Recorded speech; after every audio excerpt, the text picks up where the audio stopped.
How to enable or disable hardware decoding in DaVinci Resolve.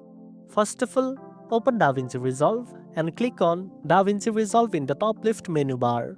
From the drop-down menu, select Preferences. Next, inside the Preferences window, click on the System tab at the top. Then, on the left-hand side, select Decode Options. This is where you will find the hardware decoding settings. Now, look for the options label. Use GPU for Blackmagic RAW Decode and other GPU-related decoding options based on your system. If you want to enable hardware decoding, make sure the boxes are checked. To disable them, simply uncheck these boxes. Once you are done adjusting the settings, click on Save at the bottom right corner. You might need to restart DaVinci Resolve for the changes to fully apply. And that's it. Now you know how to enable or disable hardware decoding in DaVinci Resolve.